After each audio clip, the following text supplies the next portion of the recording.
So I'm here today with a new Leerburg instructor, Dusty Trieschman. Dusty lives in Bishop, California, which is about 5 hours from LA and 4 hours from south of Reno. And every time we do a project with a new instructor, we kind of like to sit down and have a conversation so that our customers can learn a little bit more about why we chose to do video online courses or DVDs or video streams with the dog trainers, professionals that we do. And that's what we're going to do today. So Dusty is a professional dog trainer, has been for a long time. Yep, almost 30 years. 30 years. I know, I feel old. Thanks. We are doing, we started off doing a course that we filmed this week on Rally, AKC Rally, and we're also working on a confirmation course for training conformation and show dogs with marker training. That's not done very often or hardly at all in conformation rings. And quite frankly, for those folks that know and understand marker training, it's the only way to train. It makes it a lot easier. A lot easier. And it's a lot more fun for the dog, but we'll get into more about what are in the projects in a few minutes. But now we'll talk a little bit to Dusty. The reason that we choose various instructors is we look for people that train within the system that we like the most, which is training with markers, but being a balanced dog trainer that follows basically the system that we do with Michael Ellis out in California. Anybody that knows Leerburg knows that for the past 10 years, and we've been doing dog training videos since 1982, but the last 10 years, we've done a lot of projects with Michael. And everybody that we have done videos with in the last 10 years has been associated with that style of dog training. Like, when did you get involved with Michael? It was right around the same time that you guys initially started doing videos with Michael, so it was around 10 years ago. Yeah, we met Michael in 2003 and went to seminars with him for 5 years before we did our first training DVD with him in 2008. Okay, so it may have even been longer than that, but right around 2008 then, because you had just finished the first DVD with him. So I love the story. Tell me the story, and I know it, but tell me the story about how you got with Michael. So I found Michael through Leerburg. I had always done traditional dog training and wasn't a big fan of clicker training when it first came out. I didn't understand it. And I ended up adopting a very violent, handler aggressive, for lack of a better way to put it, parrot. And I was looking at ways to tame this parrot down, and I stumbled across clicker training.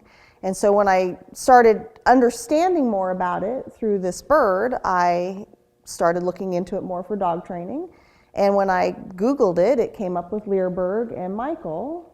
And you had at the time were listing seminars of his on your website. I found out he was doing a seminar in California. I had just purchased a new puppy, and I picked up my puppy from the airport, drove straight to the weekend seminar, and I was hook, line, and sinker from that point forward. So we have parrots too. I name them Angry Bird and Angry Bird, because they hate me. You mean there might be... You need to clicker train them, marker train them. We have to have a conversation with that after this. I would like to think you would be able to figure that out at this point. Really? Did it work? It actually did work, yes. Really? Yeah. How long did it take? About 6 months total for him to be handleable. Really? But he was pretty violent, yeah. Did he bite you? No, actually, he never actually did. By the time we got to that point, I was able to work through it, but I couldn't even open the cage to feed him. Oh, I think I smell a new DVD. Yeah, there you go. And we got the animals to train with, there too. You go. Angry Bird and his brother, Angry Bird. Angry Bird does not like you. I know. So tell us a little bit about, like, right now, basically your background. And I know you've been a groomer for a lot of years. Mm-hmm. I've been grooming since I was 16, and it's been about 30 years. I'm not going to go too much into that timeline-wise. So I groomed for a really long time while doing training with my own dogs and private clients throughout that entire time. I had working border collies for many years. When my kids were really little, that was a little time consuming, so I got into conformation dogs, show dogs, for a while, and have stuck with that, not as a sole project, but started getting into more obedience, and then after I met Michael, was really interested in Mondio Ring and more competitive obedience, now that there was a fresh way for me to train the exercises. And so I've been kind of going along that route with my own personal dogs. I have my Malinois from him now, and we have beagles that we show and do performance events with. How many dogs do you have? 4. Liar, liar, pants 4. on fire. That's 4 not breeds. what your husband would tell me. Rick is her husband Rick is a officer on the Highway Patrol. California Highway Patrol. And he has his own beagle. He has his beagle. And he loves the other 10 or 15 dogs. Sure, we'll say that on camera. He really loves the Malinois. Tell us about your pig. I love the idea of the pig. Yeah, so I have a potbelly pig, 140-pound potbelly pig that's house and marker trained.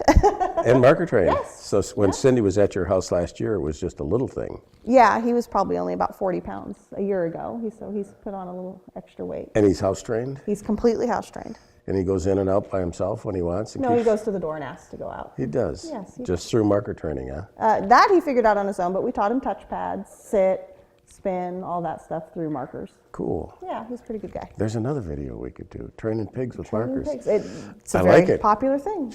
I like it. Anyway, back to the professional dog training. So you moved from doing because of your arm? Yeah, so I shattered my wrist about 3 or 4 years ago, and since then have really scaled back on the grooming aspect and started doing more dog training. And so because of our location, we're really isolated. I started doing board and trains so that people could spend the time dropping their dogs off, or I go and pick them up if they're within driving distance. And then we do some follow-up lessons and then continue on through Skype or different venues to... Because we have so many people that are new to dogs and have never used a professional dog trainer. Why don't you explain a little bit about what a board and train is? So the board and trains are great. I get the dogs in for we try to set a certain amount of time. So I normally do 4 weeks, and we can add to that if as necessary. I don't like to push the dogs into a 4-week curriculum. So if they need to stay a little longer, they stay a little longer. And we do everything from basic pet dog stuff, barking at the door, manners around the house, loose leash walking, stuff like that. I used to do more into the aggression stuff, dog aggression, things like that. I've tried to kind of scale back from that a little bit. And then now I'm really trying to promote raising working puppies or competition puppies for other people. I love raising puppies. Cool. Yeah. So one of the things that impresses me is I love where you live, Bishop, California. It's a beautiful place. So it's like a oasis in the middle of what, like a big, huge valley? Yeah, we live in the Owens Valley, which is a valley that runs north to south along the eastern side of the Sierra Mountain Range. Yeah, and you can't buy property there. No, and so we're really landlocked by either BLM or the Department of Water and Power. That's where Los Angeles draws most of their water from. And you got what, 400 or 4,500, 5,000 people that live? Yeah, somewhere. I should probably check the census, but it's somewhere right in there. Yeah, not real big. So it's a town that can never grow any bigger outside this thing. Nope. There's no moving outside of town and buying 5 acres or 1 acre or nothing. Yeah, it's pretty landlocked. Yeah. So it's landlocked, and where all the water, that's why there's all these trout streams around, which I've got to come and fish. But that's why people drive. Right. They have to drive. You pull your customers from LA, you pull your customers from Reno. Yep. And quite frankly, we do a lot of the same thing here. We have never had, we have never here at Leerburg recommended instructors in the past unless they were people that trained within the system of dog training that we do. Like right now, we have Annalise here and Ryan here, and Annalise does board and trains. And we have a situation where she has people last week from Chicago, Right. and quite frankly, Virginia, and you have come a long way. Yeah. And I do base my board and trains off of, I'm a balance trainer, for lack of a better way to put it, but the basis of our training is still marker training. So we're still incorporating that into our pet dog board and trains, not just the competition dogs. Right. And it's not, I mean, it's not the all positive dog training. And for those people that aren't familiar with what a balanced dog trainer is, I would say you should go to Leerburg.com, go to the article section and read the article that I wrote on the problem with all positive dog trainers. And we don't need to go into any of that, but I only mention it now because unfortunately it's a big push across the United States. Yeah, it's a big push. And most people that are pushing 100% all positive dog trainers can only train one very specific type of dog that works in one very specific environment. And it's unrealistic to think you can train the average any person dog the average anywhere. person, especially in the average dog, yeah. Yeah, they can't do it. I know. So back to the rally. I mean, I've watched the training on this for the last few days when you were putting it together, and it looks like fun. It's a growing sport. It is fun. It's huge. It is. Yeah. Yeah. I like what you did in putting this course together, where you showed people how to make their own equipment without having to spend a fortune on doing it. They can just do it themselves if they want to. Yeah, so we definitely put in a section on how to make the sign holders and your own signs if you wanted to do that, so that you don't have to invest a bunch of money right off the bat. Right. You can kind of grow at your own scale with stuff at home, and it's worked for me on a professional level just fine. So it definitely worked for the average person working their dogs at home. It's a little bit of a disadvantage if you get somebody that comes in for training, they want to do rally, they don't know anything about dog training really, and then you have to turn around and say, you got to buy a lot of equipment here to do this. And right, you for don't, sure. they don't have to do that with this. No. Why don't you lay it out a little bit about what we put in this and how you put this course together? Yeah, so we took the time and we went over obviously some of the basic rules for AKC Rally obedience. We did some demos of what the signs should look like. Actually, we did all of the signs for novice, all 42 signs. And then we took that and we broke down how to teach each component. So reteaching the sit if you wanted to, the down, basic heel position. And again, as it kind of applied to rally. And then we put it together with some problem solving, or maybe more detailed with some of the, not more difficult signs, but maybe some of the little nuances with some of that stuff. So we broke that stuff down as well. And then how to kind of get into trialing if you were interested in going that route as well. I think the important thing is that you use two different types of dogs, not breeds, but types of dogs that were already trained. Mm-hmm. But not trained in rally, had not competed in rally, but they had some obedience training on them. Correct. But then you also had some dogs that had no training at all, so that people could see some of the, I won't call them problems, but some of the situations that come up and learn how to work through that. Absolutely. That's the important thing. And it all will tie back into if people want to do more and more competitive, be a little bit more competitive about like their obedience aspects of rally, that it all is going to tie back into the things we did with stuff from some of the previous information from Michael or force healing stuff and that kind of stuff. Why don't you talk a little bit about, without having to sound negative, kind of the history on how people used to train, still train conformation dogs versus what you're going to do. Yeah, I can go off just a smidge on that. So I had a dog that was not real comfortable being handled, and I had taken her in as an older dog, and we decided we wanted to show her. And so I'm like, well, I've got all this background now in marker training. It's how we train dogs. We'll just apply it to kind of desensitizing her and counter conditioning some of that stuff through markers. And it worked like a charm. She was a dog that couldn't be shown. And very quickly, just through the use of markers, we were able to do stand for exams. People could walk right up to her and touch her. I had one of my Malinois, one of my working Malinois, I decided would be fun to try to put a conformation title on, who again didn't like to be handled. Applied it there, it worked beautifully for that. Where these dogs would have, through traditional conformation training, which isn't the same as like traditional obedience training, but still they would have been made to stay still, and that trapped feeling, especially for these dogs, just was never going to cut it.